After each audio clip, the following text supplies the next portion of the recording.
Participant, please do not share screen.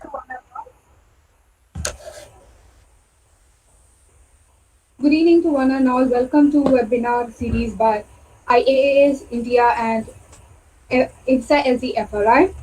We are pleased to have you all here for the first webinar in the series at Tales of Migration. Today we have as the guest speaker we have Dr. R. Suresh Kumar, scientist at Wildlife Institute of India, Dehradun. He works in the Department of Endangered Species Management.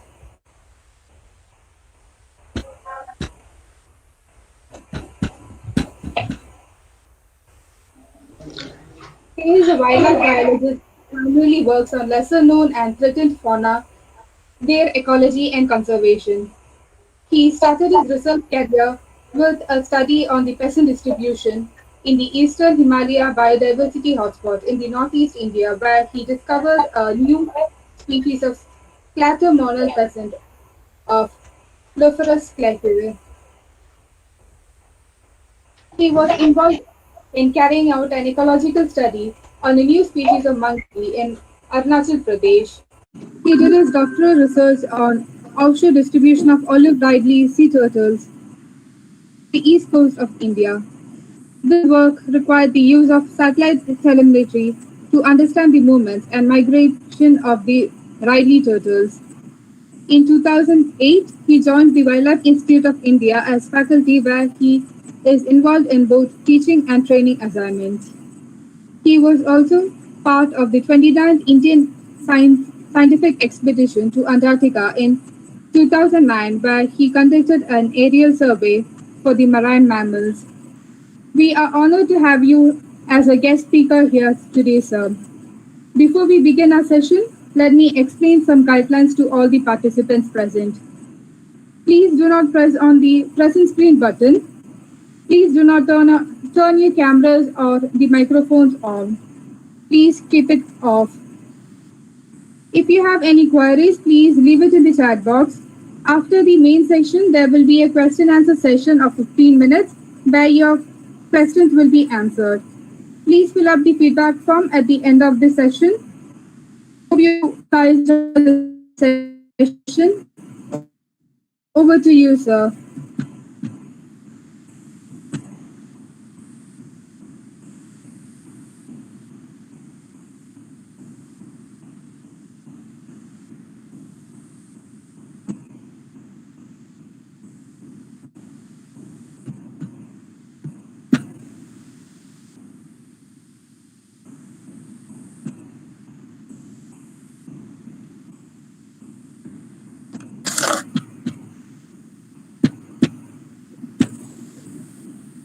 Participants, kindly switch off your cameras. Please switch off your cameras.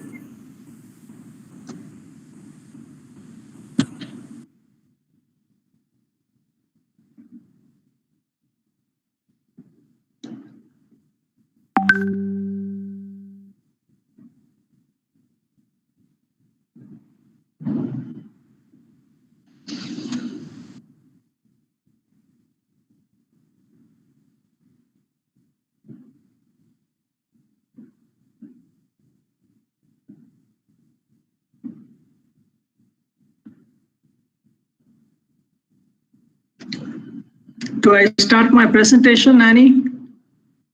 Yes, sir. Yes, sir. Okay, so I just went off the power for a while, and okay, I'm back.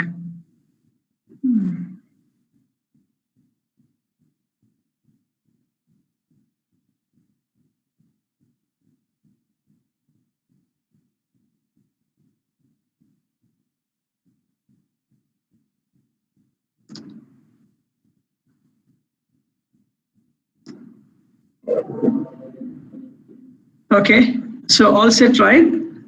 You're able to see the screen? Hello? Yes, sir. It's the Okay, so I go ahead and start, and my presentation is for an hour, I guess, so we'll try and make it as simple and as short as possible for everyone to catch up. Okay, so thanks to the Forestry Students Association for this invitation to celebrate the Wildlife Week. And very soon we are going to have the World Migratory Bird Day. It's on the 10th of October. And I think it's timed well. Thanks for asking me to make a presentation on migration. This is a pet subject of mine. I've always been fascinated by this. And so I'm going to be sharing some stories. So that's why the title Tales.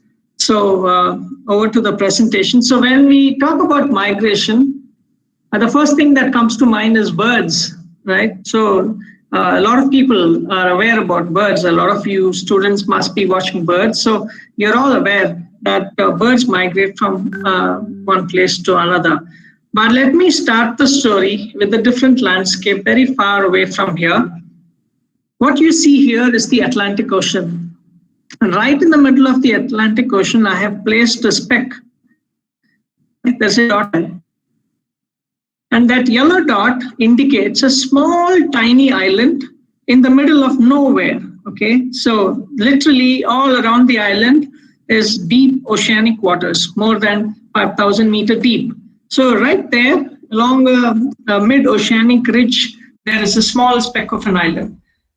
And this particular island is known as Ascension. Okay, and why am I talking to you about Ascension? Ascension was a very, very famous island during World War I and World War II. Why? During World War I and World War II, American fighter planes, okay, that have to cross the Atlantic to go to Europe or to Africa, wherever there was the war was happening, they had to cross the Atlantic. And for this, they had to land in Ascension, refuel, and then head off on their mission. So there was a popular saying which said that you miss Ascension, your wife gets a pension. This was the popular thing that was going around. Because if you miss this piece of island, you are going to go down into the Atlantic. So this same island, okay, is also used by sea turtles. And there is this one particular sea turtle known as the green sea turtle, which is a herbivore when as an adult. As a young individual or as a juvenile, the diet would be varied. But as adult, they primarily specialize in feeding on seagrass. So this particular species, because it feeds on seagrass, it primarily restricts itself to very shallow oceanic, waters or, shallow coastal areas where the seagrass is. However, out of nowhere, the green sea turtles arrive in this Ascension Island to nest, and then they return, they disappear. Okay, so no one knew from where actually these sea turtles were coming from. And that if at all they're coming to this island, then they are crossing deep ocean, which is not ideally their habitat. So this is an example of a long distance migrant. Okay, and in fact, Charles Darwin, during his days of voyage across the world, he had observed the green sea turtles coming to nest on this island. And he had noted that, from where are these turtles coming from? The point I'm raising this is that it's not just birds. There's a whole lot of other species that also migrate. And today in my story, I'm going to be talking about sea turtles also, but a different species. So some years, many, many years later, there were this group of scientists who wanted to know from where these green sea turtles were coming. So they caught one of these turtles, a few of these turtles nesting in this Ascension Island. Once they finished nesting, they put these tracking units on them and let them go. And the next minute, from the next day onwards, they work on. I'm going to still take you to some more fascinating stories. Amongst all of those birds that I had listed, the world record holder is the bird known as the bar-tailed godwit. Okay, this is a bird which is known as a shorebird, primarily associates itself to shoreline along the coast, okay, estuarine habitats or wetlands primarily. So slightly larger than a domestic chicken, they have very long beak. These birds are incredible because they migrate all the way from the coastal areas of Alaska where they breed. They go down all the way to New Zealand, okay? And they make this non-stop flight of 12,000 kilometers in 9 days. So day and night flight. How are they able to fly? How do they know that this is the direction? any mistake, if they are sick in the middle of the journey, they're going to go straight down into the Pacific. They wouldn't make it. They wouldn't survive. So they have to be really. Why do they have to do this? Okay. And when they finally arrive, they must be all arriving now in New Zealand as I speak. Okay. And when they do arrive in New Zealand, in Christchurch or in Auckland City, the church, they start to ring the bell saying that the bird has arrived. But this is also an indicator that the season is going to change. Okay, so such as the cultural associations with some of these return migration, it doesn't do this non-stop flight. It makes several stops, and as you can see on the map, over Australia, then in the South China Sea, where there's a lot of dispute currently going on with the Chinese taking claim of a large area of the South China Sea as theirs. And so there are some amazing wetlands in all of those places. Much of it is heavily threatened because of land reclamation. But this is where most of these birds will stop over. These green areas are indicating stopover sites, and then they return back to their breeding grounds in Alaska. So this is currently the world record holder of flying non-stop flight of 11,000, almost 12,000 kilometers, and that too in 9 days. Okay. So it's not just birds and turtles that migrate long distances. You must have seen discovery programs where there is this wild beast in the African savannas, African plains, that migrate from one place to another, actually cutting across several countries. Okay, so incredible migrations. Even animals on land do this. Animals in many species in the Tibetan landscape, in the Mongolian landscape, also do these migrations as the season becomes harsh. Fish is something that's very well studied. A lot of research has been done. Here is an image of the salmon, a very good example of a long distance migrant. And then you have the globe skimmer or the wandering glider. So if I recollect, this particular picture is actually from Dehradun, and this is a species that has got a worldwide district down to Africa. But these are short-lived species, insects. They don't live for the entire journey. So by the time they reach Kerala or say Maldives, they're almost towards the end of their life. Okay. So when they arrive there, they immediately find partners, mate, lay eggs, and then die. The young, the larvae, dragonfly larvae, grow in that particular wetland or lake or pond. They mature, metamorphosize into adult dragonflies, and then continue on the journey down to Maldives and then to Mauritius and then into Africa. So it involves multiple generations. It's not the same individual that is making all the way across and returning back. By the time they reach South Africa, they will again, it's time for them to die. And then their progeny take on next migration.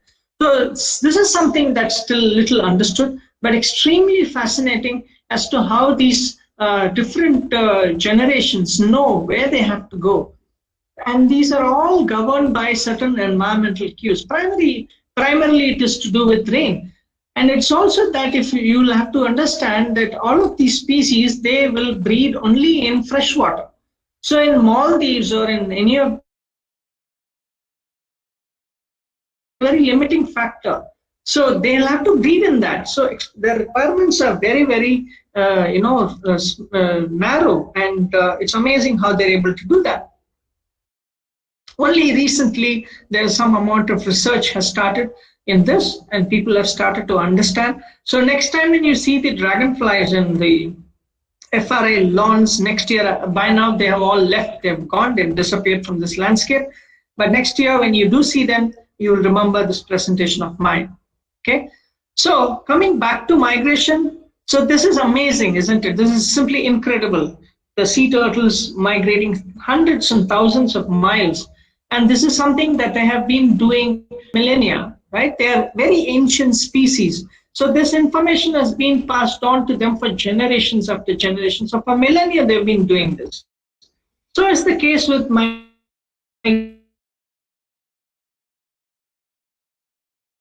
but still, they make these amazing non-stop endurance flights, which are all remarkable acts, I would say, in the animal kingdom. Something that is unimaginable, unbelievable.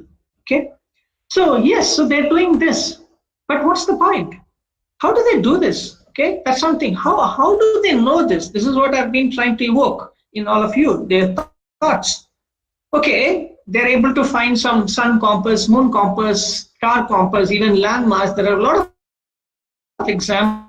Why do they have to do this? Why do they have to put themselves into so much of trouble flying across open oceans, cutting across deserts that are inhospitable for them, climbing over mountains, flying across the mountains? These are all dangerous missions that they're undertaking. Why do they have to do this? What is it that is going to benefit? For all the costs that they have to incur, there are definitely some benefits, right?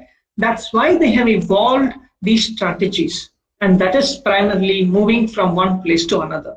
Okay, so today I'm going to be primarily talking about why do they attempt these long distance movements, okay, which we call migration.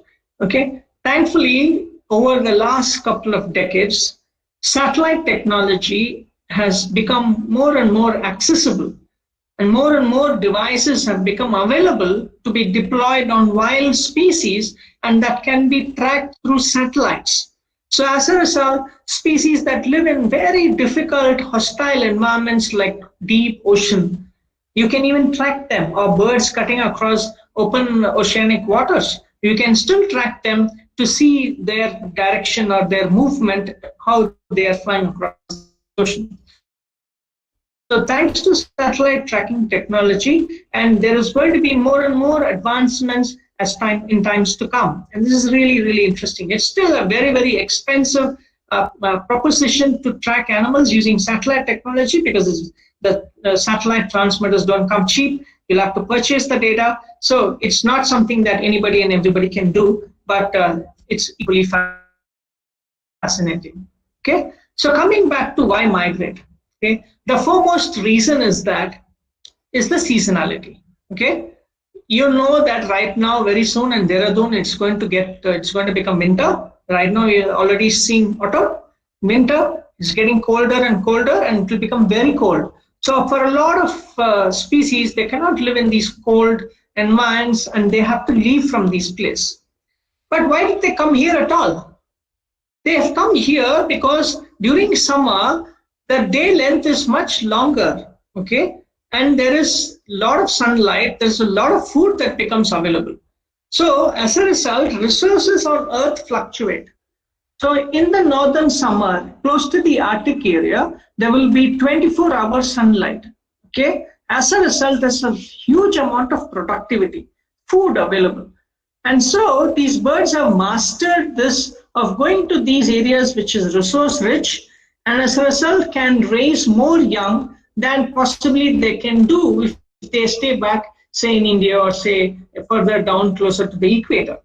Okay? So migration has evolved primarily as an adaptation to maximize their efforts in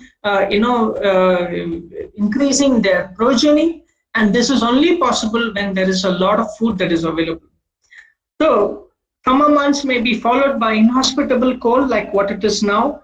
Plants and food resources may be abundant, but only for a short time. So only during that summer period. The best place to give birth or hatch young may not be a good place to find food. Okay, so it's not necessary that this is the area fantastic to raise your young. Okay, this is primarily applicable to the sea turtles. Okay, so the nesting beaches where they are looking for the right places to nest, but those areas in the near shore waters and the coastal waters, there is not enough food for them. So their job to come to that particular place is only to nest and then leave. Okay, so with this broad background, I'm going to go into two of the species that I have researched. One, I would say, is the ancient mariner. Okay, all of the sea turtles are primarily known as ancient mariners, and this particular species is known as the olive ridley sea turtle.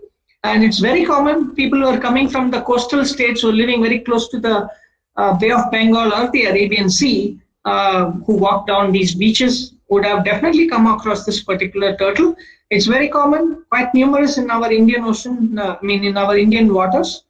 It has got a circumglobal distribution that is found in all the tropicals and subtropical waters of the world. Okay, but in India, they're very unique. I'm going to come to that.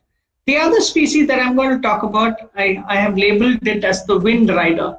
Okay, they ride winds, and this is the Amur falcon. So I'm going to be sharing two stories today of the telling tales about their migratory routes or flights of these two species.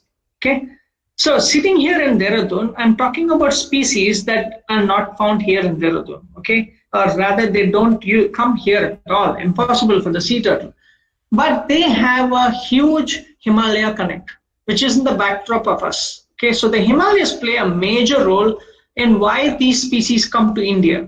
Okay, and I will tell you what that connection is as we progress through the presentation. So, if you look at the Indian landmass, it's 7,500-kilometer long coastline.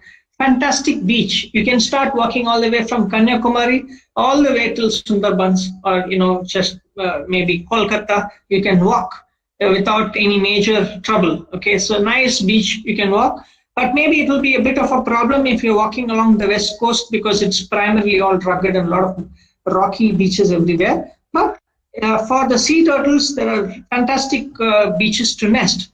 But the star that you see there, that's one of the very important nesting beaches of the olive ridley sea turtles in India. So why is that particular star area very important? Why not elsewhere along the coast of India? That's important. Okay. So I leave you with that question. Think about it, and I will tell you the answer a little while later. So coming to the olive ridleys, I told you that this is quite a commonly seen species. Under the IUCN Red List, this is a vulnerable species. The population is declining without doubt. The major reason is large-scale fishery-related mortality.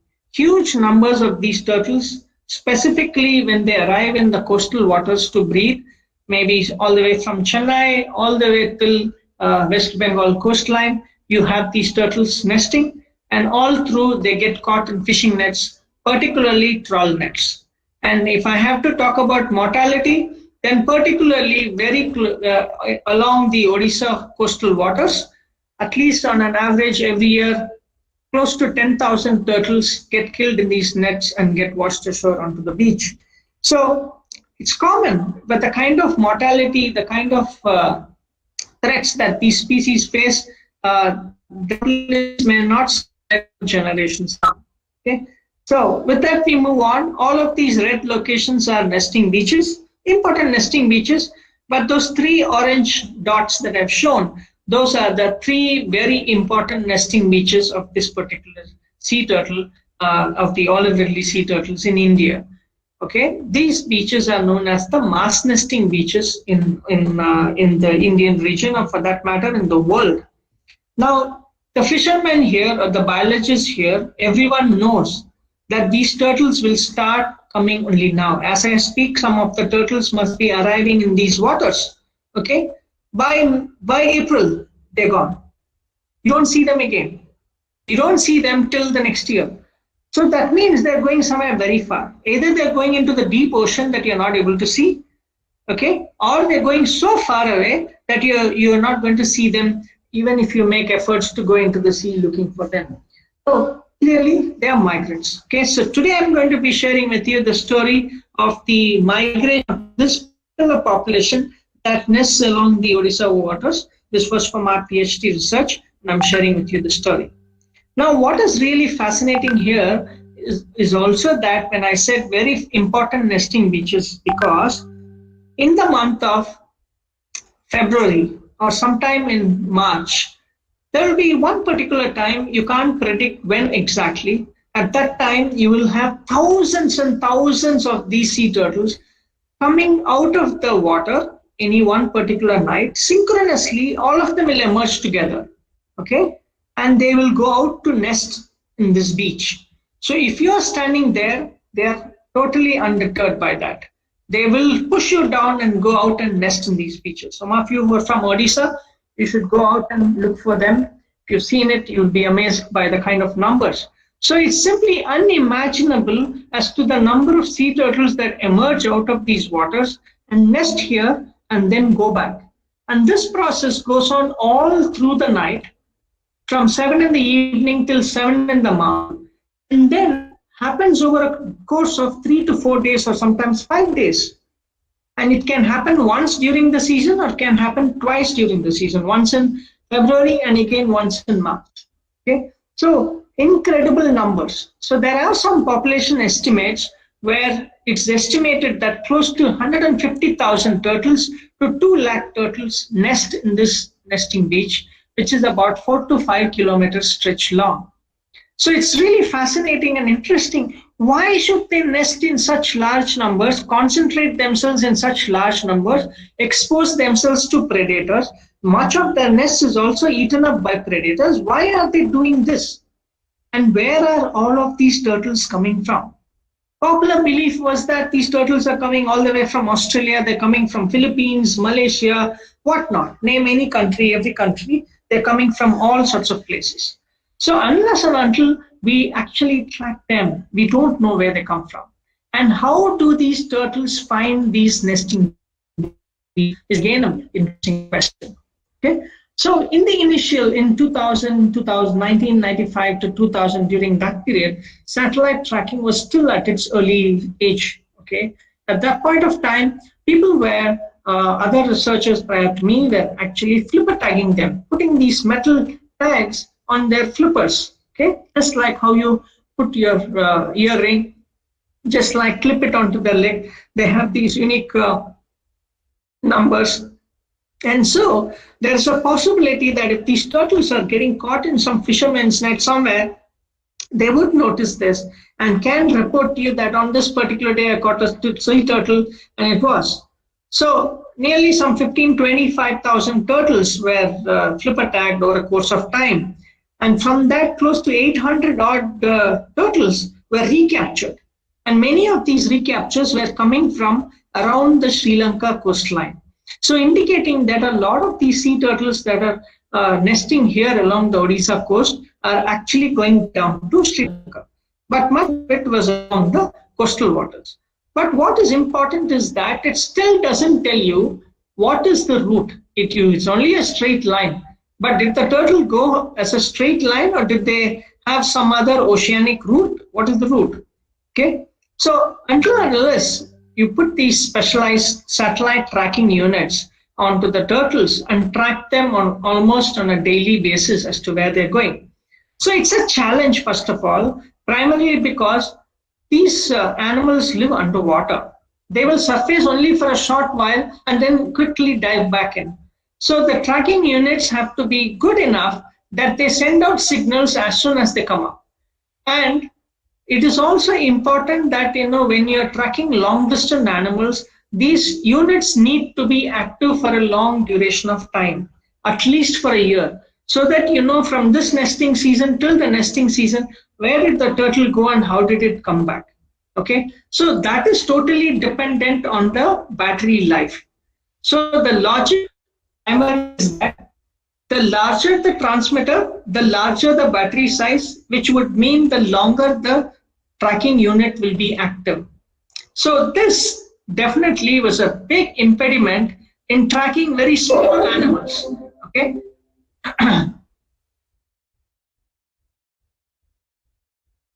Hello? Participants kindly refrain from sharing your screen. Please don't do it. Can you see my presentation, please? No, sir. Kindly share it again.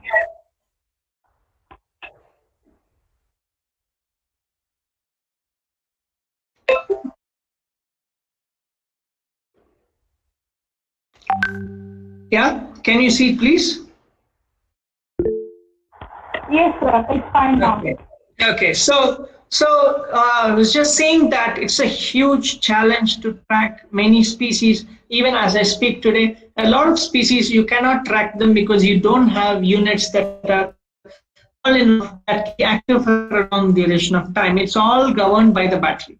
Okay. Thankfully, for the sea turtle, for the olive ridley turtles that weigh about 35 to 40 kgs or 45 kgs, each of these units were weighing about 450 grams. So that is less than 2% of their body weight. So it was quite easy. You can see an antenna. So every time when the sea turtle comes up to breathe, they're all lung breathers. So they have to surface to breathe. When they come up to breathe, at that time the transmitter gets exposed and it starts to transmit. And immediately the satellite that's passing over, it picks up the location and sends the data to me saying that your particular individual is out here. So summing up the story, you can see this mesh along the Bay of Bengal. This entire is all of the satellite, all of the turtles that we tracked, its movements, okay? So clearly showing that, indicating that they show very strong affinity to the east coast or more to the eastern parts of the Bay of Bengal, and they're clearly using the Sri Lankan coastline. All along the east coast of Sri Lanka, along this area, this is all very deep waters. So they come very close to the coastline and move away, okay?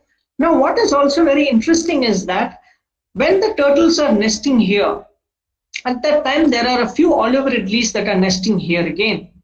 Now, we went and put trackers on the turtles that are nesting here.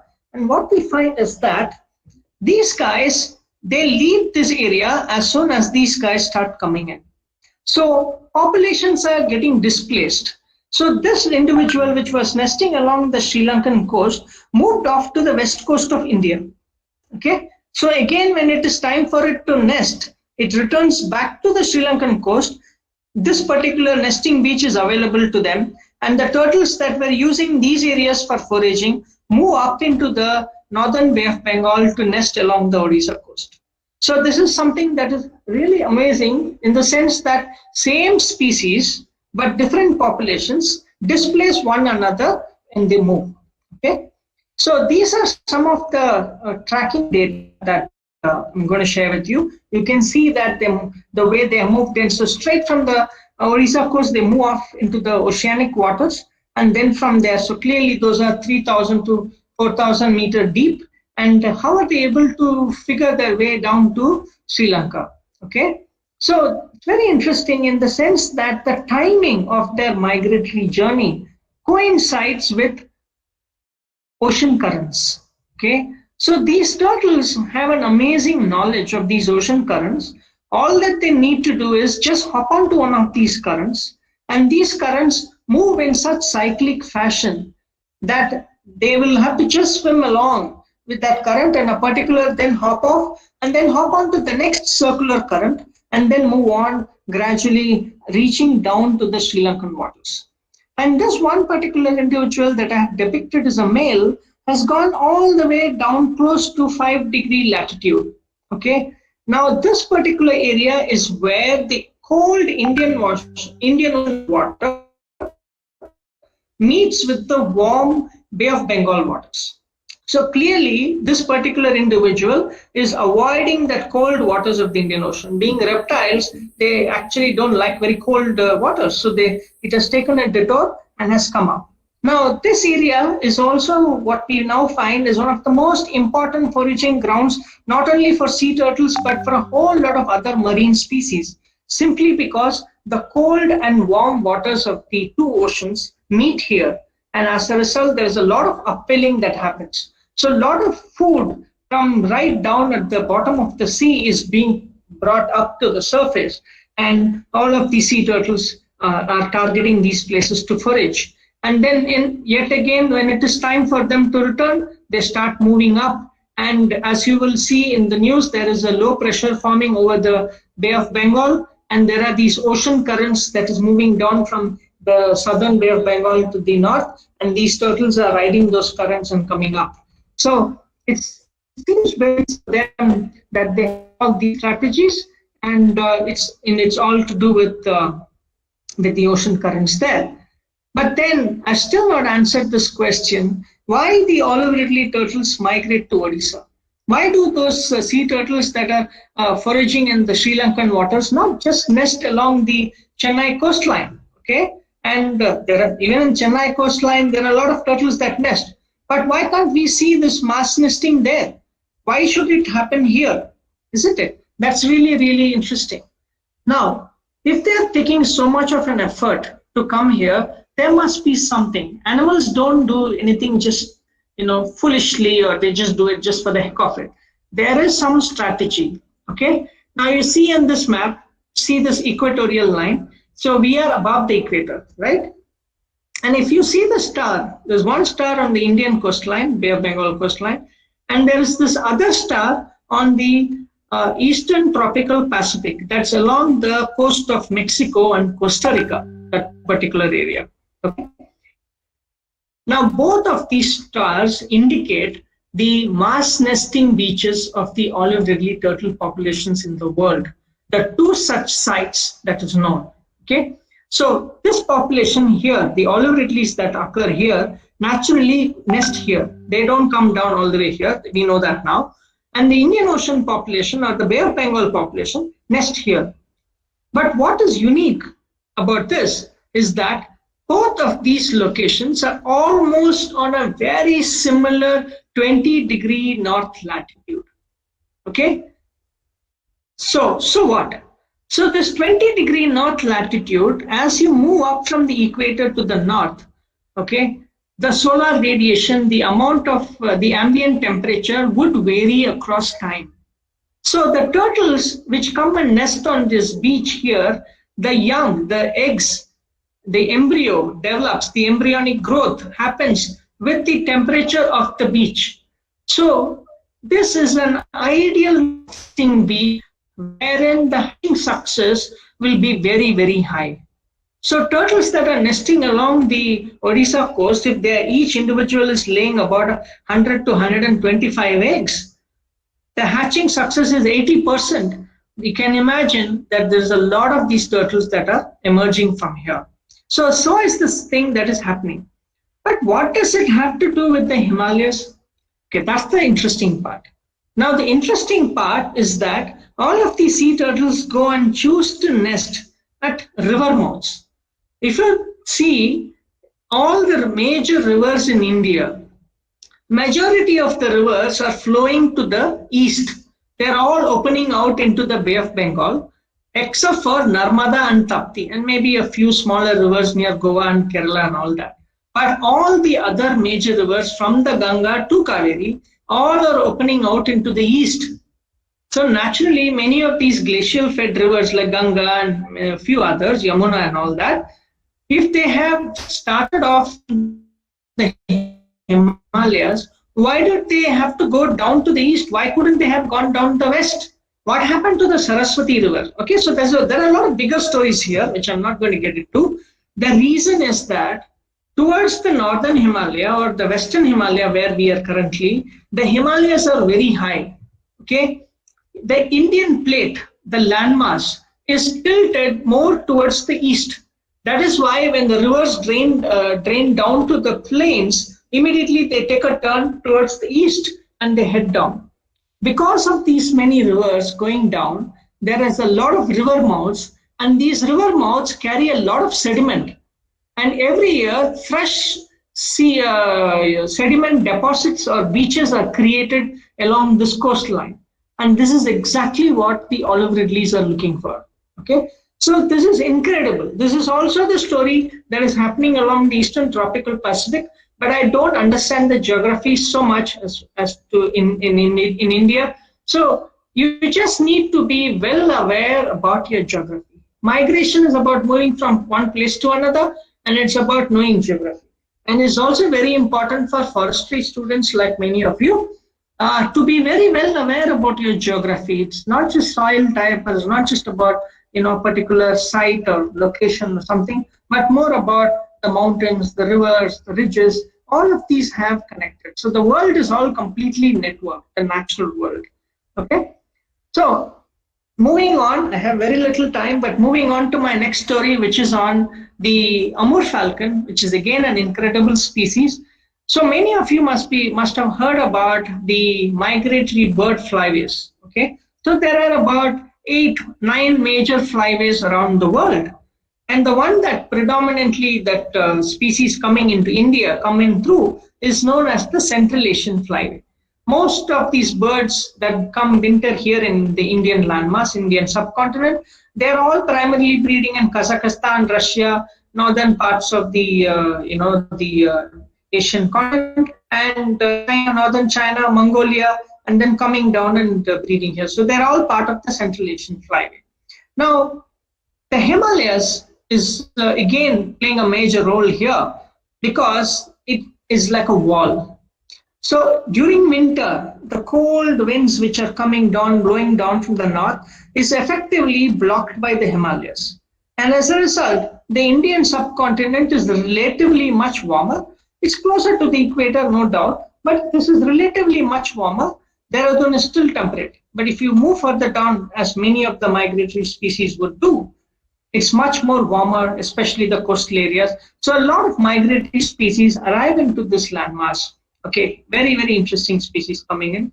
And so we primarily know of many birds coming in from the west. There is a gap here through Pakistan, they're coming in. Then many of the birds do cross over the Himalayas directly, like the bar-headed goose, damoisil crane, and a few other species. But there is very little information available on quite a few species that are coming from the east. But as we know now, there's a lot of species that's coming in from the east. Okay, and the story that I'm going to tell you next is about that one particular species that is coming from into India along the northeastern parts of India, and that is the Amur falcon. So I call them like the sea turtles riding the ocean currents. The Amur falcon ride the air currents. Okay, so incredible species, incredible story. So the Amur falcons are least concern. Okay, as per the IUCN Red List, primarily because they are found in such huge numbers, and also their breeding area is very, very large, and as a result, they are known as least concern. Okay, and if you look at this map, the yellow area is their breeding area, so breeding range, very large area where they are known to breed, and the blue area is where they winter. So this particular species is moving from the northern parts of China, parts of Russia, the Amur region, the Amur river, where the Amur tiger is. This is where the Amur falcon also gets its name from. It comes from there and goes down to South Africa, and it passes through India. So the Amur falcon, technically speaking, is a passage migrant to India. It is on its migratory passage that it stops over in India, in few localities in northeast India for a short time, a relatively short time, and moves on. Okay, why? Why does this species have to go all the way down to South Africa or Southern Africa? It can very well stop here like many other migrant species. Why is it doing that? So think about it. Well, I will tell you that. So people coming from the northeast may be familiar with some of these places, but all of these red dots is again those locations where the Amurs, like the sea turtles, gather in incredible numbers, unbelievable numbers that they gather. Unfortunately, these birds were hunted in very large numbers in Nagaland, parts of Manipur. They have historically been hunted, but in 2012, there was a lot of hunting that took place. And as a result, this particular species came to light. And there's been quite a bit of research that has been happening. And that's how I got involved in this, to understand this particular species migration, where they come from. Otherwise, we had hardly any information on their migratory routes, where else do they stop. Okay, so every speck that you see in this, it's only a part of the frame that we could capture, where you can see these birds is when they arrive into roost. Everything is an Amur falcon. So today, Nagaland is known as the falcon capital of the world. Thankfully, people who are hunting these birds have started to protect them, have started to set aside their community land for the protection of Amur falcons during the 2 or 3 weeks that they stop over in the village. And now gradually people have started to protect a lot of other species that live in that area. So it's an example, it's a fantastic example of a conservation success story in the world. Okay, so I'm not going to go into the conservation success story, but going to tell you the story about the migration of this bird. Fascinating bird, but huge challenge to study. Simply because this bird, unlike the sea turtle, which was weighing about 45 kgs, here this bird weighed just 150 grams or about 180 grams maximum. So on a bird which is weighing just 150 to 180 grams, your transmitter or the tracking unit has to be a very small sized tag weighing less than 5 grams. Okay, thankfully, this particular tag became available in 2009 for commercial use, and that's how we could deploy some of these tags on these birds. What is really smart about this tag is that I told you the size of the tag is dictated by the size of the battery. But here in this case, these engineers have come up with using solar panels. So the battery does not need to be very large. So the solar panel continuously charges them. So as a result, the battery size has been reduced drastically. And because these birds are all the time in flight and sitting on exposed branches, they're always getting charged. Okay. And as a result, we have had some major success tracking these birds. So these tags just weigh 5 grams. This is the second lowest. Another tag that has become available now is just weighs 2 grams. So effectively increasing the number of birds, the size of the birds that are smaller in size to be tracked. Otherwise, it's impossible to track them. So as part of this project, we tagged quite a few birds from Nagaland and from the adjoining state of Manipur as part of conservation efforts, and also to understand their migrations. So some of these birds in this picture here have given us some fantastic data. Not only these birds return back to Nagaland the next year, they have been coming back every year. And as I speak, this particular bird known as longlen, tagged first in November 2016, continues to be active, and it is actually starting on its migration from northern Mongolia, and it's on its way back to northeast India. So it's a world record holder for being active, for being actively tracked for more than 4 years now. So incredible data that has come from that. But as part of our conservation effort and as part of our understanding of these species, the first information that we got as soon as we tagged our first bird and released it, after a few days, it started off on its migration. And what this bird did was something incredible. I already told you that these birds are really famous for their endurance, non-stop flights. So this particular bird, which is primarily a terrestrial bird, it cannot land in water, made a non-stop flight of 5,600 kilometers from Nagaland straight to Somalia, doing this, covering this journey in 5 days, 10 hours. And they made this Arabian Sea crossing, which is 2,500 kilometers over a 3-day flight. So it's interesting. Why should they take so much of risk? Why can't they just fly across Rajasthan and go into Arabia, then, make a short oceanic crossing, go into Somalia and go down? And then when we started tracking all of the other individuals, it seemed like as if this is too easy for them. There's nothing difficult about it. Okay. But the question is, why are they doing this? Why do they have to take so much of risk crossing over across this ocean, right? So we'll come to that. But then over years from the tracking data that we've got, we managed to, understand or document their entire migration cycle, okay? So these birds are definitely crossing from the northern hemisphere where they breed and going down into the southern hemisphere across the equator. So as the birds are the transequatorial migrants, very few birds do that. And on the return journey, as you can see in this this photo, you can notice that on the return, they're moving up. Okay, they're moving up along this Arabian Peninsula, coming back into India and going across into Nagaland and going back to their breeding area. They show very high site fidelity to their nesting sites as well as to their foraging sites. But what is again interesting is that on the return migration, they're taking a different route. Why not fly back in the same direction? So this is known as elliptical migration. So let us learn how it's going to come up. Why do owls migrate all the way down to southern Africa? Why do there's a lot of noise? Okay. Why do owls migrate all the way down to southern Africa? Okay. The first and foremost reason is that when it is summer up here in the northern latitudes, okay, close to the Arctic region, at that time it is winter down here in southern Africa and in Antarctica. 24 hours darkness. When it is 24 hours light here, daytime here, it is 24 hours nighttime here. And now, when these birds are finished breeding and when autumn is setting in, they're leaving from there, coming into northeast and then going down. By the time they cross the equator and start coming down to South Africa, it has become winter and it has become summer. So this is known as austral summer here. So these birds are super smart. They never see winter. They see summer all through their lifetime.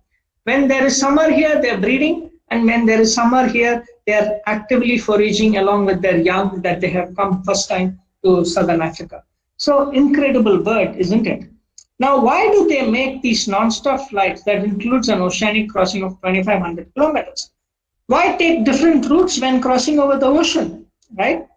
Why do they stop in Northeast India in such numbers, even though people are hunting them? Why are they stopping in such numbers? Why can't they go and stop, say, Maharashtra, Madhya Pradesh, or Andhra Pradesh, any of these other places where they can be safe enough, right? So it's interesting. Now, this has the monsoon connection. And the monsoon, of course, has the Himalaya connection.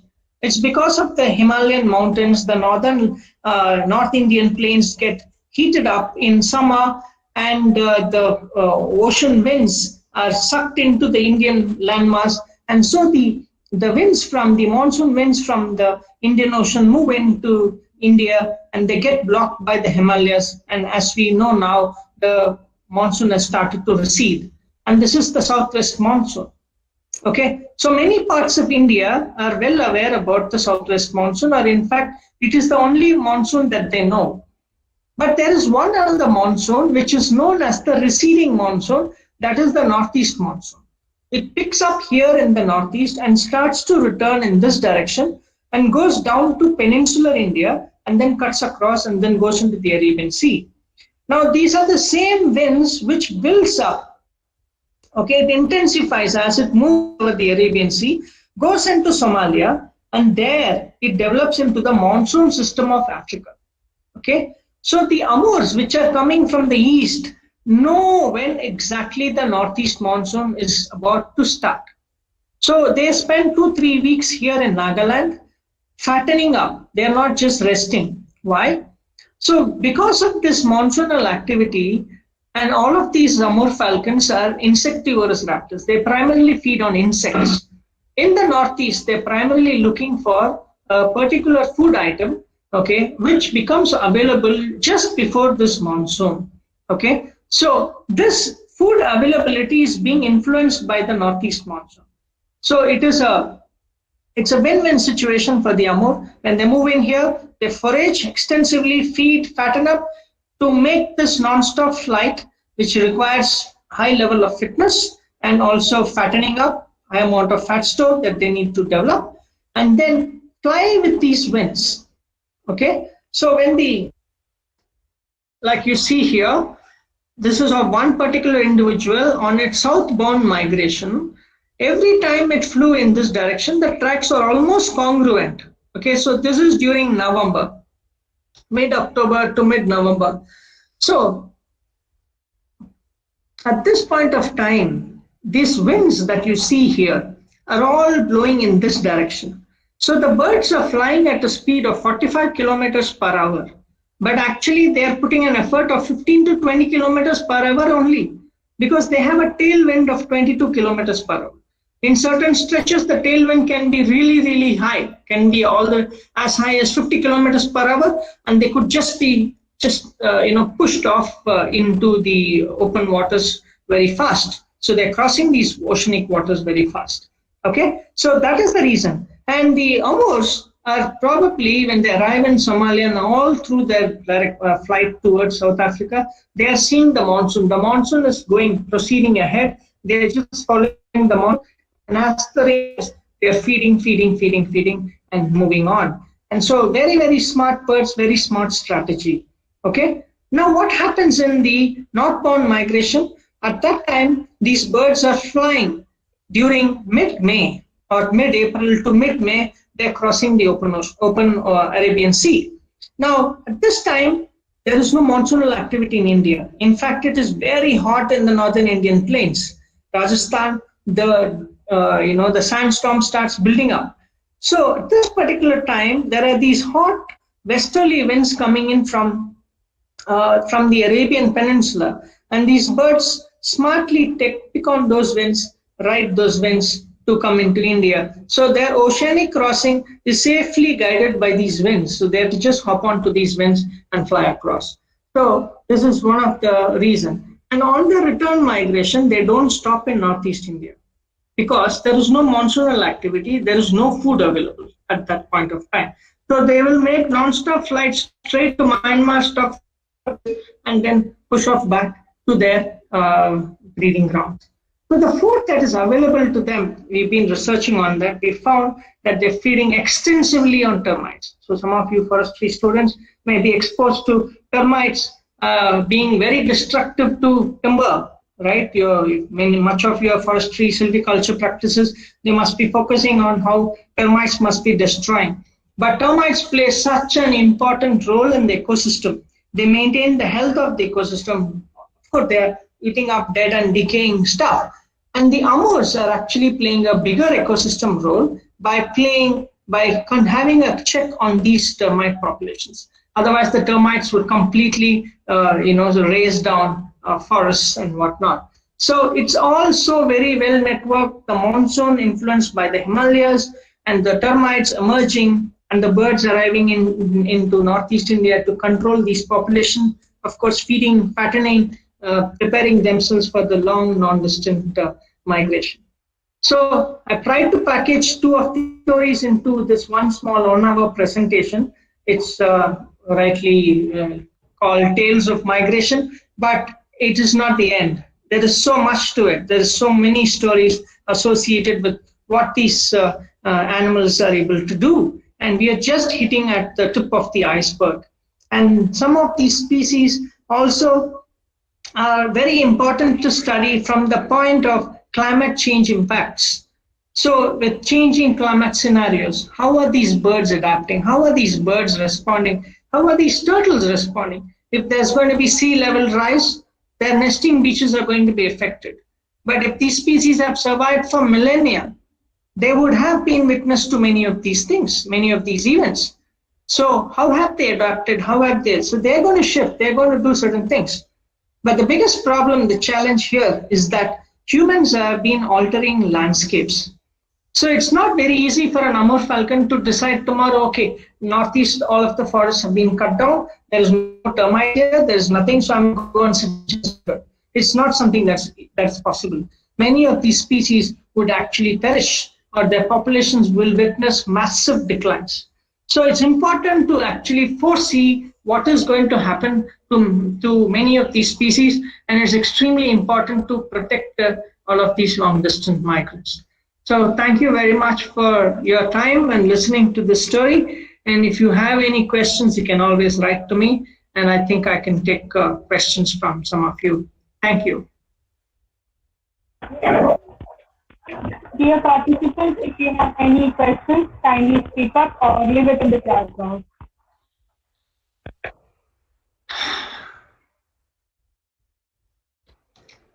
Excuse me, sir, I have one question. Yes. Sir, when, as we know that the radiation in this in particular situation has been increased many more, during the traveling period of, during the migration period of birds, means how they divert, don't they direction divert during the radiation or not, sir? Direction की वजह से, ये जो radiation की वजह से उनका direction divert होता है कि नहीं सर? किस चीज का direction? I am not able to get your question properly. I think I will have to request Annie to help me with the question, and the audio is also not very clear. So when birds travel, means migrate from one place to another place. Yes. As we know, the radiation of these telecoms and many more things have increased nowadays very much. So does the radiation affect during migration or not, sir? So see, there are many factors that will affect them. Okay, there are many factors that will affect them. The story that I've broadly told you, this is what primarily influences their migration. Okay, so for example, during their time when they are arriving into the Northeast or when they are departing, if there is a cyclonic storm that builds up over the Bay of Bengal, okay, which is something that it's not that they don't expect it, they do know, they're very well aware about it. Some of these birds are taking advantage of these cyclonic storms. They wait for the cyclone to pass and fly. So in order to take advantage of that, they might change their course a bit, they might change their route a little bit, but predominantly this is the overall general pattern. I hope I could understand, I could explain what you were asking me. Okay, thank you, sir. Right, thank you. So there is a question from, I think what I will do is I will go through some of the chats here, and let me see if I can actually take some of those questions. There is a question, does the transmitter have any side effect to them? Question by Prasad. Yes, it's an important question. Definitely, if you have any instrument, any tag on any particular bird, you will alter their behavior, natural behavior. But if the tag is less than 3% of the body weight, okay, particularly birds, it is a thumb rule. If you can only put an instrument on them if it is less than 3% of the body weight. Anything above that, you will end up killing that individual. Okay, it will not be able to fly. In a mammal species primarily terrestrial, moving on land, mammals particularly, you can have up to 5%. But so the tag weight is going to influence whether you're going to alter the natural behavior or whether you're going to have a side effect on these animals. That's why I find that the tag that was suitable for the Amur falcon is 5 grams. Okay, that's ideal. So there are tags that are 10 grams, there are tags that are 20 grams. You can't put it on that. And this is the reason also why you see many of the birds come back repeatedly, clearly indicating that the tag has no effect on them at all. Okay. So there's a question by Mohit who asks, can you please tell about effect of cyclone on turtle migration? Yes, like I was telling you about the the birds which are cutting across open ocean, and if there is a very strong blizzard or a storm, they can just get drifted off, carried away by those winds, and it happens. A lot of birds get disoriented and get lost. So is the case with the turtles. When are moving out in the ocean, they do know that there is a low pressure building up. There are very strong currents. They would avoid that. They would swim away from that, which we have clearly seen. Or they will follow the currents. Okay? So the currents, especially in the Indian Ocean, in the Bay of Bengal, the ocean currents are invariably anti-clockwise. Okay? So these turtles would follow those, currents, ocean currents, and they're basically taking advantage because the water is pushing them. They don't have to put in so much effort. Just hold out your flippers out and just sail. Okay. So next question is by someone called Kumar. Curiosity. Is that a name? Okay. What is the impact of natural disasters on migrant birds and animals? For example, you must be aware that in Assam, sometime in May, an oil explosion took place in Babjan. Okay, so yes, naturally, all of these areas, very pristine landscapes. It's not necessary that they are having impact on migratory birds. There's a whole lot of resident species that are associated primarily to these wet grasslands in the Brahmaputra floodplains. Okay, these are very unique landscapes. You will not find these birds anywhere else but in these pockets, in these islands. So that Bagjan oil explosion, definitely has removed that habitat. A lot of these birds, a lot of the other animals that live there would have perished, and it does have, but not necessarily migratory birds. Okay. So there are other places where, like for example, migratory birds, like the cranes, okay, the Siberian crane which used to come to India, the population which comes to India has completely been wiped out. The reason being their route passed through Iran, Iraq, and Afghanistan. So Iran and Iraq were waging war with each other for nearly 10 years. So these birds stop over in several wetlands all through in these areas, in Iran and Iraq, in the Middle Eastern areas. Then followed by Gulf War, and then Afghanistan, total, hunting everywhere. And they were actually shooting birds, continue to happen. They completely killed off the population of these birds. So there are a lot of such issues than natural disasters per se affecting some of these birds or turtles. Okay. There is a question by Monish Kumar Thapa. During the migration, do land animals use corridors? Or can we call those paths as corridor from where animals do migrate? Okay, so a corridor can be technically in the Mediterranean. Okay, the Mediterranean. See, a lot of migrants coming from Europe going down into Africa, they don't cross the Mediterranean Sea as such. They will go all the way towards the east, and the Mediterranean coast is lined by Israel, and they fly over Israel. Don't stop, but there's a continuous stream of raptors and a whole lot of other birds flying through. So these are all clear flyways. Flyways can be larger landscapes, but within the flyway there would be these narrow, paths up in the sky where these birds are streaming in. And that particular area is also, a desert xeric area, xeric environment. There's not much water, nothing. So most birds would not stop and would continue to move on.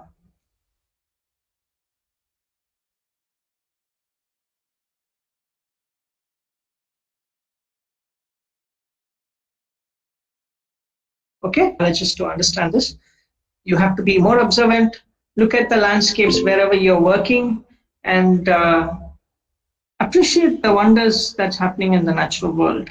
Okay, thank you very much then. Thank you for the invitation. I hope you enjoyed the presentation, and I'll be happy to take any more of your questions. Thank you.